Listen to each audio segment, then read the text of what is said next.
ready? I have one, brother. I have one. Interesting. Strange. Strange again.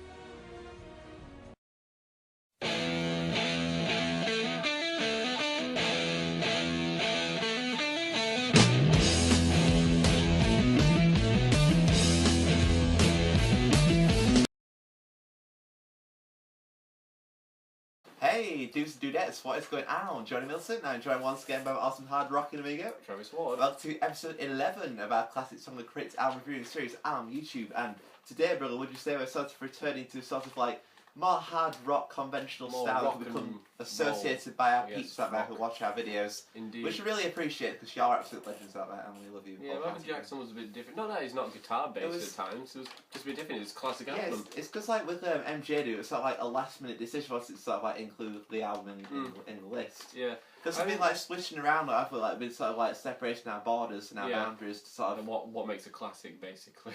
Like 96, that's who was like the limit. I guess, yeah. Up to that's our previous boundary, yeah. 99. We just thought maybe do too modern. They're good albums, but maybe they shouldn't be considered. Like the Foo Fighters might not be considered. We may revisit them in the future. Of course, definitely.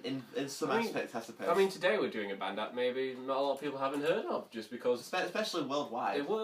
They were quite popular in Britain. They're quite popular in Britain, but I mean, people listen to rock music might not look at bands from the 80s that much, I guess. Perhaps. Who are in that sort of glam rock genre. Yeah, because like the whole 80s, I feel it was dominated by the thrash and glam, you know, that all limited it's like America. I wouldn't say that, I mean, vocal-wise, perhaps glam. 80s guitar music from Britain was like a rare commodity. There weren't that many bands around that were really popular in that sort just of... Iron Maiden, really, wasn't it? Oh yeah, Iron Maiden. They're the biggest. From, like, the whole crowd, so... And Black Sabbath you was still British going. Heavy metal. The 80s was and the a bit Who were going as well. See, but it was always... the 80s. Yeah, it was still going in the 80s. My word. Yeah.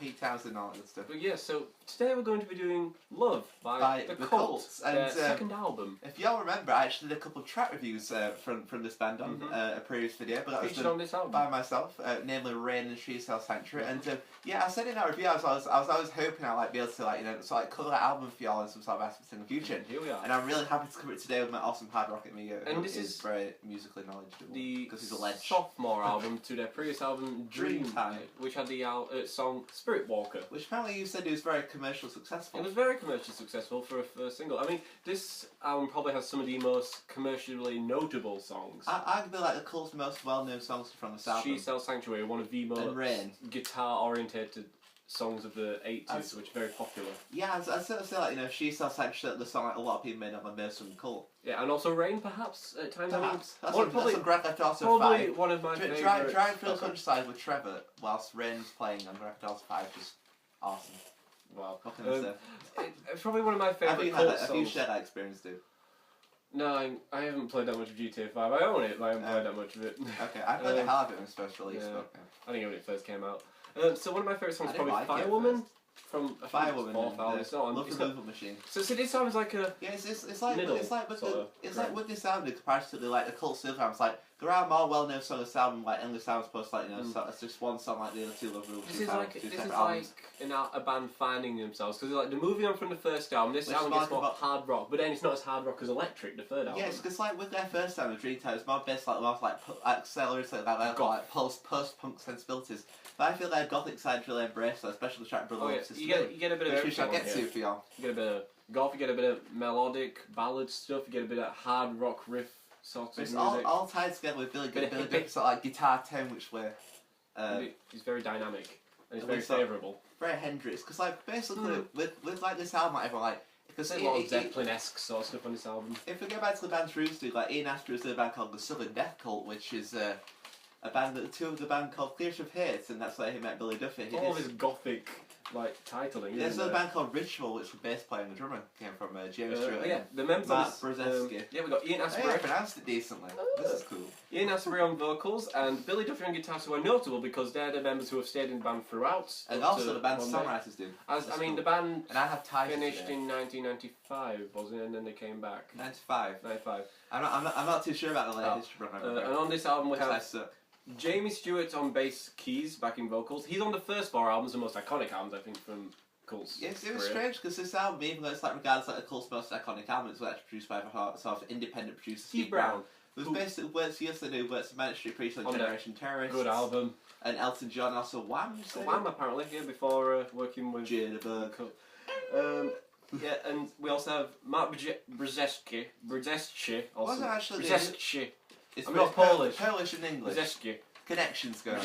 But he he's was on drums for this album. But he wasn't like the original drummer for the band, was he? It was actually Nigel Preston. Who's on She Sells Sanctuary. But he was boosted out for doing drugs and basically smashing up the band's tour band in Berlin, and also smashed up an off license, which led to the band actually having to bail him out like just hours before a show, which was Did he play the show? Did he have to bail him out so he could play the show and get I think so, dude. And it also booted him off after the tour. He also played like a show like felt like a drug-induced like stupid, where basically you don't realise what's going on around you. Oh, yeah. The band had to kick him out of that. He was unaware. Obviously they couldn't play because without drums, music is nothing. I think we have. I agree. I think a lot of music is nothing without drums. And then we have the engineer. Production-wise, the drums are quite big in this. Matt Stern. Or something. I don't know. I think then we have the Sultans, which are backing vocals, which is heard a lot throughout. The album, a lot of ahs, a lot of background ahs. Yeah, you don't sound too Yorkshire. But you know what's strange? So I was researching that. They always said backing vocals on Revolution, but it's like you said, throughout the album, you do hear a lot of instances of different backing vocals. It obviously sounds out in the song Revolution. It adds like an extra depth to the whole It was the album. Recorded on Beggar's Banquet Records, which was initially a record store chain owned by a couple of guys called Nick Austin and Martin Mills. Oh. But basically, like, the whole influence, like the DIY approach, like punk in the 70s, do basically sort of like took their record store chain and made it into a label. It's independent. It's under like the umbrella Beggar's Banquet, which also includes records like XL Records, I believe the Prodigy are on. Oh right. So. I thought it was real cool when I found it out. It was recorded at Jacob Studios in Farnham, Surrey, between July and August 1985, and released in October. It was July 12th. I've not read that right. It was released in October, and it was also recorded at Olympic Studios in London. And so far, Olympic Studios. That's where Led Zeppelin recorded their debut album. What an album! Self-titled. So I reviewed it. 2.5 million albums sold worldwide, and because the Cults stand out more in Europe than America, but you said they sold 500,000 copies of the album in America, and also 2.5 million copies worldwide. Is that also, or is that together? I think that's together. But I guess it backs your point, like, still, they're not really known well on like a worldwide basis. I feel like people who listen to this album really like this album. I think a lot of people in Britain really know about this band, because it talks like people from outside this country probably like. I see them. They may know them vaguely, but they're obviously not as had as experience. I see them associated with metal, like Blue Oyster Cult, but I don't really get that. It's probably the gothic side. It's just the darker sort of edge. Because when you say goth, everybody thinks of Marilyn Manson, and they're more of a metal infused outfit. Yeah, I see with Blue Oyster Cult. I don't get that as a metal sort of vibe as well. It's just a lot darker. Hard rock. Like Ghost PC, like Don't Fear the Reaper, it's that sort of dark. I get that too. Because that mixes in with Iron Maiden, I guess. Because they're metal, and they have like darker themes like that. Of course, it's like, well. But I feel this album is very accessible. She's called Billy especially with the reviews. I mean, you got Sputnik giving it a 4, or Music giving it a 4. BBC called it very favourable. Kerrang giving it a 4.5 for some reason, and a 9 from Metal Hammer. And this is like the first time in the series I actually listened to it back to back, because I enjoyed it that much. Really? Okay. But at the end, I shall give you my rating of what I feel of this release. I mean, it's just one of these standout 80s guitar albums with infusing a lot of like new wave, Jimi Hendrix, new wave hard rock, goth rock, mixing with some psychedelic late 60s blues rock. I kind of like the cult rap, like the forefront, like the whole that whole genre. I think it's like another band like Bauhaus or something. Like the sort of similar. I think like Southern Death Cult too, them in like 1982. Oh, that could have been. I guess bands in the 80s were listening to a lot of this stuff in the later 60s, and the Cult was one of those bands which helped revitalise that, or at least touch on that. I'd say it had like a whole like unique sound, because I feel like the whole vocals for 80s. I mean, like combines the whole like disco style vocals with more hard rock. Yeah, because the 80s had just everything. Making the band sort of very unique, like sonically. I mean, I get a lot of Zeppelin-esque in this stuff. I mean, you get Sabbath at times, Queen at times, King Crimson, Pink Floyd. You get a bit of all these standout bands from the late 60s, 70s. Oh, British too. British. Yeah. All of them British. British rock is the best. So yeah, so it's another British rock band touching up on British rock, really, with a bit of American glam mixed in. And what I found is like there are a lot of like different discs of this album in existence. contain additional bonus tracks, because some sheets essentially does like a long version, isn't it? Oh yeah, because there's loads of bonus track live track called number 13, which is apparently very popular. Because it was basically done to like query like the whole like Love Live tour, which one of was these 2009 2010, revitalising their albums and but going also, on tour and selling out. I mean, we're talking about Kasabian in this and sound. Oh yeah, they only played it. Yeah, Kasabian just honoured necessary. their album with a one night playing But iTunes Festival. Didn't you say like a member for like Block Party? The lead singer said like commemorating that much. Yeah, you shouldn't. Rob Flynn too, Machine Head, Burn My Eyes and all. Yeah, there's no need to really go back on it. Maybe if it's 40 years old, perhaps. But that side of the moon. Yeah. They can't play it for a while, but basically in the encore like Live Live tour, or Love Live tour it is. They played songs like Fire Woman and Love Removal Machine. Yeah, that's what Kasabian. It's like the greatest hits sort of set. Kasabian did. Like, we're not just playing that. We're going to play that, come off, and then do other songs. Encore. So yeah, well not an encore, but I mean, yeah, time to play other stuff like from the new album. Yeah, because the first album's about like 40 minutes. Yeah. You get like 2 hours to play. Yeah, see, they're not like Soundgarden. They're only going to play that. Because it's like nearly 1 hour 20. Yeah. Super is very long and complex, but it takes ages to get through it, but it's worth it. I've said that this has a lot of enigmatic guitar, vibrant drumming, and dominated vocals. Like, if you look back to like Ian Astbury's first project, and the reason why he left was because he wanted to play stuff like Purple Haze, Badge by Cream, and also Hell Skells by the Beatles. More rock heavy. But the other members didn't, and then he sort of collaborated with Billy Duffy in April 1983 from Theatre Fate, called a project called Death Cult, which eventually merged into The Cult. I always had that cult in there. And it's like, because they were supposed to appear on like a BBC show in 1984, and they changed their name for that, so it's like gain broader appeal. Like, turned out like the whole like gothic connotation of their name. Really, doesn't it? The Cult. I feel like a cult's name. I mean, a cult has probably stayed as a cult for its fans ever since. And it's like the other members do, like Jamie Stewart and Matt, well, originally Nigel Preston, Matt Brzezinski, they came back on Ritual. Another gothic title. Another Blue Oyster Cult Ghost BC sort of thing. Ghost BC, okay. I mean, Ghost BC have gone for that edge. They've gone for that music sounding from that era, I think. I like Ghost BC. Even I don't really, go for the satanic stuff. It just sounds good. I mean, this album, what we've both noted on is the production is awesome. When you stick this album on the drums, they are huge. The drums sound huge, the vocals sound brilliant, the guitars sound brilliant. It's not a bad recording at all. I mean, the 80s. I mean, there's plenty of albums after that which doesn't sound as good. Definitely. Yeah. But this mid 80s sounds great. It's like Dire Straits is recording the same. I'd say this sounds a lot better than I first agreed. Dire Straits. And that was produced by somebody else. Steve Brown sort of did a stellar job. And he also worked on developing Billy Duffy's guitar too, which I feel is one of the fundamental aspects of this album. I mean, it sort of holds the whole thing together, so it's accessible edge for why a lot of people enjoy this album. People could complain about, in my opinion, that he doesn't have a lot of vocal stylings, but it doesn't really bother me. It's very one-dimensional. I feel it fits with like the whole like vibe of the music. Just because he doesn't have a lot of variety, he helps carry it along. I mean, he says a lot. At times I'm like, you still hear his tone on like the more atmospheric songs do, which we'll get sometimes into. He doesn't. Not all the songs have a clusterfuck of vocals. There's 2 songs that have a clusterfuck of guitars. Yeah, but there's songs in which don't have that many vocals, but it really does it justice, and it sounds great without this. I'd say all the instruments at a time shine too. Because the song that like the bass. The music helps describe the song without a lot of singing, anyway. So I've said that the album has a sound of the late 60s blues rock with low-hanging guitars and a sense of liberty with the eyes that were judging heavy metal at the time. It was only issued as like a single in Poland, wasn't it? It's like Poland of all places. Because this album was like issued like 30 different countries. And I think the same thing with Dreamtime. As soon as like the band became successful, they started issuing their release in more countries, even though I would like you saying more popular in Britain, dude. I think the Cult one of those bands that were blocked by the Soviet Union because it's that dark Western metal. I remember like when Metallica played their show, like they had to examine their set list, so it could be in China. China's not in the Middle East. Marilyn Manson got a show cancelled recently in Russia due to like terrorists or something. It's been the same ever since the Antichrist Superstar tour, to be fair. Protesters. But yeah, this basically it sums up like the whole production of the album at very big and bombastic. It's very upbeat when it kicks in. Opens with like a drum count for an anchor-mix psychedelic guitar and the guitar comes one of those 80s Duffy riffs. Yeah, and we get like it's very effective. I feel the guitars. The guitar's got a specific effect that lasts a lot in the song. That's probably what like Steve Brown would work on. It's good tonality it's got, yeah. I agree, and it's like when the drums come in, that whole combination of guitars and drums still adds to the even though production. Sounds huge. Like the playing is sort of 60s blues, but the sound it's very unique sounding.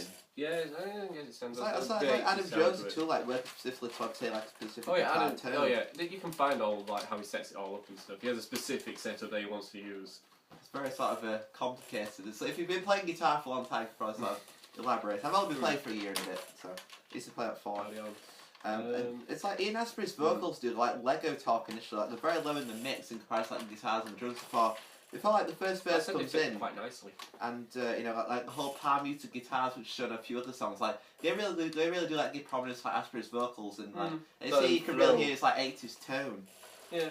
I just say like Culture Club Boy George. Even though Spandau Ballet, but more hard rock. Even though some of the songs hard rock Spandau Ballet are pretty consistent with their structure, I think the writing is really well structured. I mean, there's some young guys who wrote some excellently worked out songs.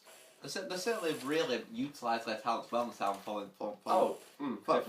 Dreamtime. This is one of those songs which has like a lot of yeahs, which it's in She Sells Sanctuary it doesn't bother me, but this one.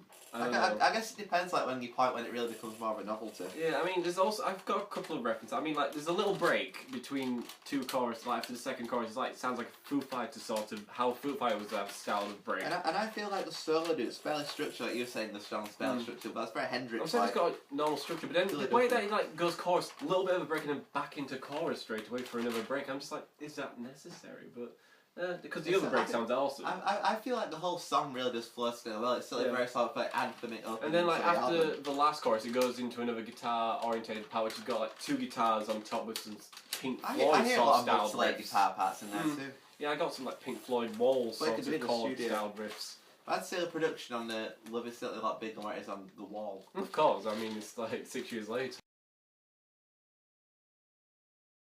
This song could be a reference to the Berlin Wall during Cold War and how people like feel independent about it and like kind of afraid to actually in case like as the wall gets taller as you get smaller, as you get smaller the fear is getting taller. What lyrics, what a verse that is. This album like brings it down a bit. The guitar is a lot lower than what it is because I feel it's a bit repetitive at times. It has like a fairly simple structure. A lot of parts are repeats in comparison to Nirvana. Actually, like, there's a lot of D and G string concentration throughout for those iconic riffs. I find this one's a lot lower down the scale. I guess so. Yeah. Don't I like in most songs like all breaks down and like Ian Astbury sings it drags you back to the revolution. But it does have some of that Duffy-esque riff. And that's where I feel, you know how I say like the drums and like the bass thing, like an excellent combination. I get this a lot with this, like the drums really do stand out a lot. The drums, just the 80s hard. Well see, that makes a change. The riff though. The drums are like... do you say it's like a Billy Duffy-esque sort of thing? Yeah, A Billy Duffy guitar track. So it's it's like iconic riffs that stand out. Heavy hitting drums, not electric drums. It sounds like a proper hard hitting drums that you don't get in the 80s. Different production on drums in the 80s. The drums really huge in the mix. Like less people went onto this album, but it's produced really well. Yeah, I mean it's not a bad song overall. The vocals are a lot repetitive. Toned down a lot. I say like in the chorus, they're more forced in Nirvana, and here not as they're more like sat back, like Ian Astbury doesn't like blow his vocals out as much.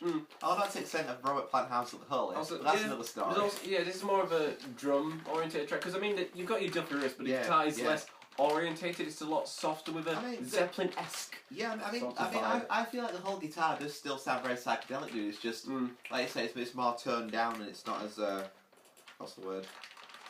Vibrant. It's not as vibrant as the song Nirvana. Again, I feel it's a bit repetitive. So it's just another consistent, well thought out song, I guess. It's more simple. Well, probably Nirvana at the time simple. But this does obviously contain psychedelia, which it stands out commercially quite well. Which sort of makes accessible wise.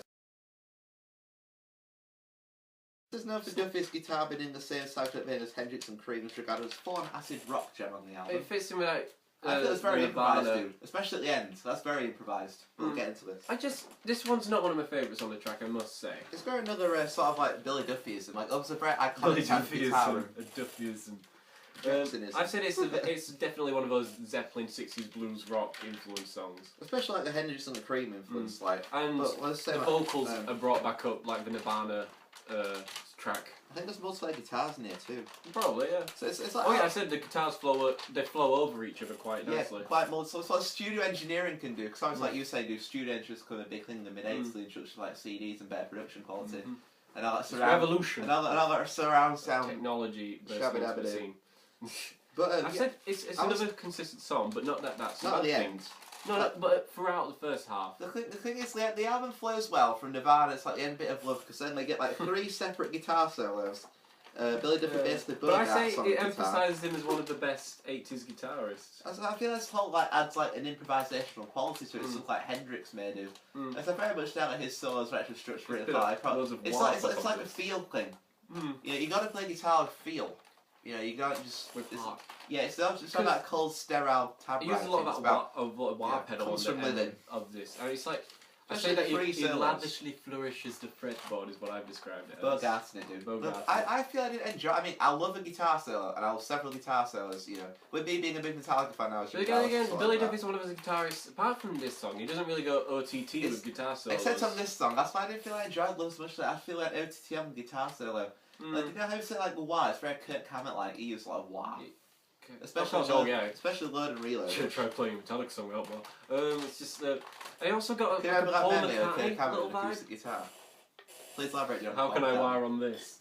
Yeah, I got like this Paul McCartney, like when he's more like I wouldn't say aggressive, but more aggressive than the Beatles in the Hey Jude later on. When it's like Judy, Judy, Judy, Judy, when all the group vocals coming in. I got sort of that from Ian Astbury at certain points in the song. What does it say? Does it say yeah or ah?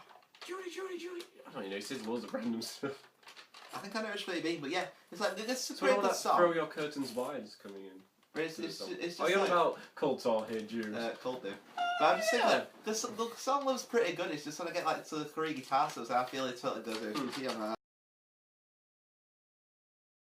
One of my favourites on the album. It's one of my favourite songs too. It's a bit different because this focus on like building up to like sort of like an atmosphere. I got instead of it's like the whole gothic connotations. I Talk to the Wind by King Crimson sort of feel like that fantasy. I feel like it's almost like based on like a ritual sort of thing. It's very dark as well. Yeah, very gothic. One of the more gothic tracks. It's written about like letting your gods and like nation away your demons. It's basically like an exorcism. Exorcism without like the whole 360. It's the longest track in the album as well. 6:48 clocking in. I got a lot of influence in this song. I heard this song like described like as the Sisters of Mercy meeting Pink Floyd. I got Floyd as one. It's a lot more slower, especially when it opens. It's much more of a it's about like focus on atmosphere, like building up something Sabbath and drawing as well, you in. Along with King Crimson. Like Sabbath, Bloody Sabbath era-esque.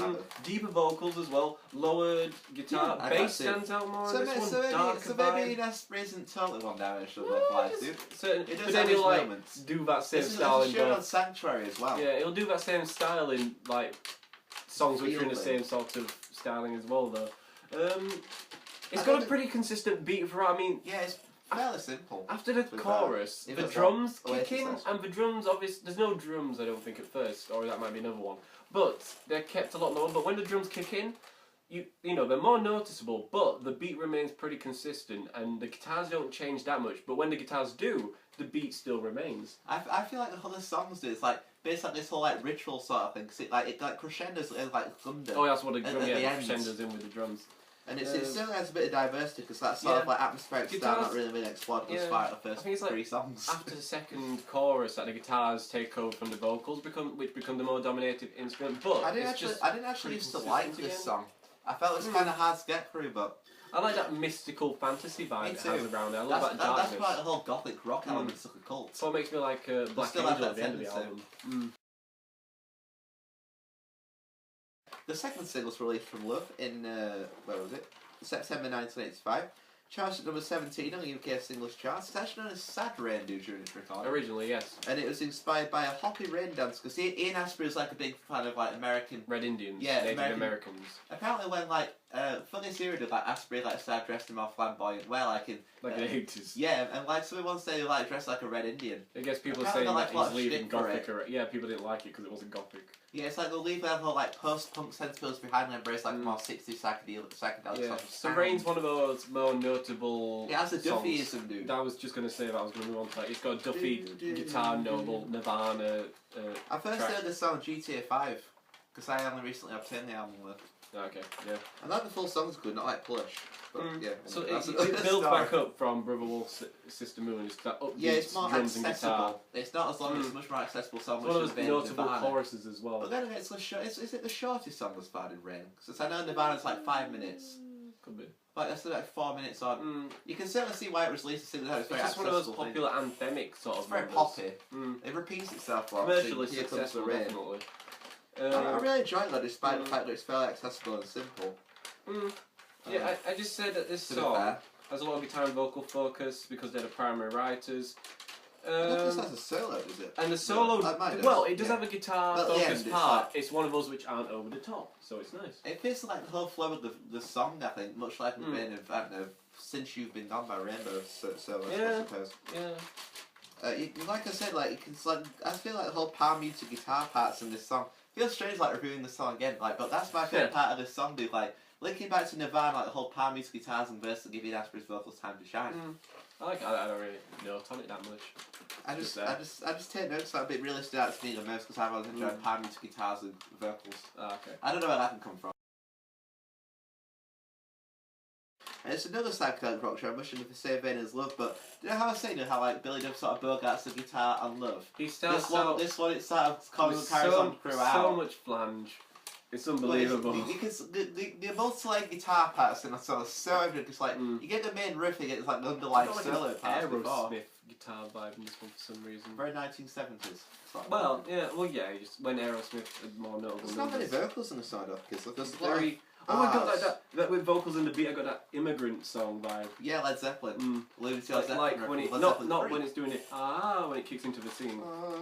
This could be one of the songs. It's like it has like backing vocals, but not like credited backing vocals. I said that it gives it a lot of atmosphere as well with the R's and. But I felt I didn't know how. One of the heavier songs though. I honestly felt this song could have better benefits to be like more of an instrumental song because like I feel like Asprey's vocals like get overshadowed by Billy Duffy's guitar. Like Asprey just doesn't know when to come in. I feel that's one of my gripes with this song. Like if this was stuck with like an instrumental song, it could have been worth it. You know, this is definitely showcasing Billy Duffy's like ability, like one of the best hard rock guitar players in the 80s, like you've been saying. This is definitely one of those more guitar oriented. It's one of my most favourite songs after Brother Sister Moon. It's a good guitar song. That was Rain too. 4, 5, 6 are 3 of my favourite songs. So much guitar to fill the ears with this number. Absolutely, it's very guitar dominated. You couldn't like put 2 guitar parts into one with this because you get like the main riff and the underlying solo correctly, like you said, bass drum flange. I didn't feel as strong as the other numbers on the album personally. I like Ian's vocals on this one. Hello, man. But like the whole like one-dimensional, like you've been saying, the whole 80s sort of more deeper style. And it lyrically could be linked to the Hollow Men poem by T.S. Eliot, written in 1925. Because apparently, if you read the poem and listen to the song, there's a definite connection in there. It's like here's just a hunt for the devil, who refers to the existence of the soul. Gun in hand is a tool for destruction. About like politicians and leaders. It's basically about like how like some people like. Basically in life, how like people feel the need to listen to certain people, so like let their mind be free. And it's very like sort of another hippie approach. Yeah, very sort of gothic, you know, in free thinking. I don't need to be controlled by the man. Free thinking. I'm all up for free thinking. Don't need no government's gonna control me. And what I've got about this song, it's another upbeat, you know, it's back up to that sort of speed, dominated drums again. I like it when it breaks down and Asper says, "You gotta get away," or whatever it is. Gotta get away. Oh yeah, he kicks into that like acoustic. It's not acoustic, but it's that cool, very clean guitar with the picking, and then like it sounds like the drums sound very strange. Sound like they're hitting a cowbell at times. Like filling in the name, then do. I didn't actually pick up on that part, but like you were saying, you didn't really. I don't think it's a cowbell, but it just sounds like that, and it's got those yeahs again. Cowbells are cool. And probably a few R's in there too. Third single released from Love. And has been described as a power ballad, and it's surprising and like coolly, if that's even a word. Coolly. Its chord progression is like the part of the same as the song "She Sells Sanctuary" and "Rain." Like the 2 other singles that were released from this album, everyone. People are debatable. It's debatable to people whether they should have been a single or not. I think it's the whole like classic rock oriented guitar kicks off. I feel it's a bit of a change from the sort of like hippie vibe. No. Yeah, it's a bit braced like a more Billy Duffy's guitar tone in my opinion. But I agree, like I feel the song's too weak. Maybe they could have released something like, I don't know, like Nirvana or Big Young Bears like third single. It's a more balanced, I guess. Yeah. Guitars aren't as dominative, but they're not over the top, but... A bit simple too, it's not really too many changes in there either, I feel. The guitar really kicks in midway. There's like a point, a guitar melody that sounds like the song Sour Girl by STP from their number 4 album, 99. Just a little bit in there. And then there's just this chorus of vocals later on. But then again, Dean Dilly did rip off Dancing Days on Days of the Week. partially. But These are a massive Led Zeppelin influence, and you get a lot of Led Zeppelin influence in the Cult. So there's obviously going to be parallels in there. And I'm a big Dean Liam fan. My favourite guitar player. The first single was released from Love Dude in May 1985, and it peaks number 15 in the UK highest singles charts. single on the album. So would you say like this song was actually like the highest charting Cult single ever? In terms of the I don't know that, but I know it's the highest on the album. It's 15 and 17. So. Everyone knows this song, She's Still Sanctuary. It's one of those popular guitar songs from the 80s, which you'll find on Guitar Hero and stuff. There's a couple of like versions. There's the long version. The long version is like 7 minutes. Of like probably like the whole special set list, like the live Love Live tour, dude. Yeah. And like there's also a remix called the Sundance remix, which was remixed by Butch Vig. Also well known for Come to Band, Is My Mind, and Gish. It's just this song it's one of those well written songs like Rain with catchy guitars, catchy vocals, catchy drums. It just flows really well. Sort of the riffs flow into each other really well. It's a very sort of tongue-in-cheek lyrical thing. That's why it's so popular. Because it's about a guy who suffered from separation anxiety trying to sell his chickens at a farmer's market. Oh. Make my back burn his reference when he was feeding his chickens. Or something. I got 3 likes on song meanings on a website. I don't know whether it was a joke or anything. Alternatively, it could be about prostitutes, like She Sells Sanctuary, Paying by Sanctuary, which relates to sex. That sounds more appropriate. And I believe doing this. Oh yeah, She Sells Sanctuary is about sex. Yeah. I believe I did that in the previous review too. I think She Sells Sanctuary is about sex. Well, there's a bit of diversity. So it's very atmospheric, like really back. I was just going to say, even though I've just said it's all catchy, but the atmosphere that has that little rising sound at the beginning, which reminds me of the rising sound from Rhinoceros. You told me this before. Yeah. Like I feel like the whole atmosphere from Brillo Sister was emulated at the start of this song. Before it goes to like a sort of like rain-esque sort of like more accessible rhythm. It's very Middle Easternly opening. It's perfect for opening live performances. It's just special like the whole lights come on, like when the main riff kicks in, that's when the crowd start going wild and start playing the song. I suppose. I think the song Rain Dude, like the band played it, the crowd cheered, and Ian Asper said, "Do you like that one?" Yeah, he said it's not one of his favourites. Yeah, I heard that too. I don't know where that came from. This is more just like the power music guitar do, where it's saying "Eats me alive," you know, and like the whole chorus, it gives his vocals time to shine. Another instance is Scroll Crowd, because it's the most well known. Oh, definitely. I feel it's a bit of a change, like it's a really dark song lyrically, because she used to have Black Angel reference to death, yeah, I think that's what it's referenced to. I was listening throughout the album, Brother Wolf Feel the Reaper. Brother Wolf and Sister Wolf, I thought that would be a good way to, Brother Wolf Sister Wolf would be a good way to end the album, but listening to this, it's got that same sort of vibe, and because of its lyrical theme, I feel like it's a good way to end. I thought it was Irish folk sounding. There's a song on Tool's Undertow album, it could be like 4 Degrees or Swamp Song. I think, Swamp Song? I feel like that whole like and that whole like sort of effects, sort of ambient sound. It represents a bit from Tool's 10,000 Days by Winston Marie. After the guitar. This is getting a little more accessible, simple songs to do. Like it does have a lot of repetition in there. It reminded me of Queen and Zeppelin at times as well. Especially the vocal delivery. Yeah. It's a very laid back song, I've got that. And it's also got a lot of piano and synth features further on. It's a bit like Married with Children, like it's more easier listening songs than the album on. Even though it's very dark and very gothic. I don't really hear that though. This could be like early emo. Black Angel to me is about Grim Reaper. Yeah, it's lyrically, but it's like the whole delivery of the music is fairly upbeat. It gives me the idea like you're travelling as well. It's got that I Talk to the Wind travelling sort of feel, and it's a good way to close the end. It's like an impending end. It's like the end of the journey, because I feel the whole Love album is like a more journey, even though the songs aren't like that time really. You're singing to one of but this song stays fairly constant until the end. We've got some like Muse-esque rhythms in there and a more slow bass solo. But this is again like another solo like flows the main riff in my opinion. I mean it's appropriate because it ends with Ian Asper singing "It's a long, long, long goodbye." You know, so like I said, it's more generous way to close the album. I feel this is an album that flows exceptionally well from start to finish. More so held together by Billy Duffy's guitar tone, very sort of and the production is top. Especially the drums. Although I would say the high quality and the song structuring is could make it more appealing. Like you don't have to turn your stereo out that much to hear it. It's a good album for the 80s. It's a good standout album for the 80s. It's very important for its time. They hold the album together. Although you say Ian Asper's vocals very sort of one-dimensional in one respect. But I feel like the whole Billy Duffy's guitar tone doesn't really get out of my way as much as Ian Asper's 80s style one-dimensional vocal tone. It's a very easy listening album. I don't know where that came from. Because it's very enjoyable. I'm really enjoying this album, dude. It's got many styles, many influences. You got your more accessible stuff like you like Hollow Your Rain, your Black Angel, your Sanctuary and stuff. Like could give like a more like casual music list as like an entry into the album. Personally, the 80s. They got your more atmospheric songs like Brother Sister Me, which could more fans like really embrace like a song. You got your melodies, you got your ballads, you got your heavy riffs, you've got your hard rock, you've got your goth, you've got your psychedelics, you've got your hippie genres. Especially the very hippie like Hendrix and like Billy Duffy's solos really it exposed that whole 60s psychedelic influence with Hendrix and Cream in there. It's a lot of like Cream, dude. To me, Eric Clapton. I'm not a big fan of 80s guitar rock. I must personally say I'm not a fan of glam rock. I'm not. But I felt it sort of like blurred the lines. It wasn't glammy. It was more gothic side, more hard rock influence. I love goth songs. Like bands from the 80s. I like Iron Maiden. There you go. But I like everything else from the 80s, like indie rock and dance and techno and stuff like that from the 80s. Maybe the last two sort of meh for me. Well, okay. Each era. But I feel like a song like Big Neon Glitter, it's a bit repetitive. And obviously I'm not really a fan of like Billy Duffy's sort of noodling on the guitar on Love at the End. But it's sort of redeemed itself with Phoenix, because like I feel like that fits with the floor song well.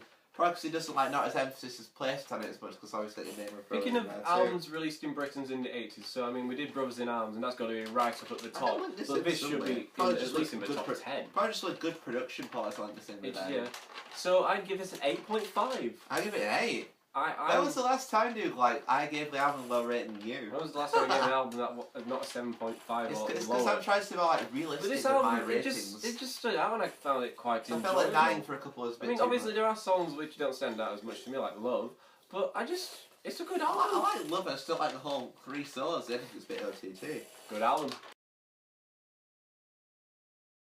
And on the album artwork, everyone, we see a picture of, like, it's like a winged thing, like the red symbol says the cult of love. You said, like, the symbols do, like, representative, like, all the 10 songs of the album, didn't you? Yeah, sure. But I feel it's very radio-esque, like, the whole, like, the way the cult love, like, the whole typography of that, the whole, like, very Bon Jovi-esque whole wings, like Lost Highway or something. The symbols reminded me of the Blink-182 album. It's like Buddhism, like the lyrical lyrics to Nirvana. Look at these symbols. The Blink-182 Take Off Your Pants and Jacket, as they have a single which describes each song. Like lyrical. Blink-182 and Cult, dude. Only on this channel. I'm going to get a track listing written in some very sort of dodgy font. It's like those Microsoft Word fonts, so you just can't make out what. It's like Windings. And then you get like the disc that says the Cult. So typical 80s do want like very sort of silver. And if it's if you take the disc out, it basically shows like the band like there, and it's also the band on that side too. Like Ian Ashby looking very sort of gothic on the right hand side. The dude in the middle is very 80s looking, and you get Billy Idol on the left, namely Billy Duffy. Idol?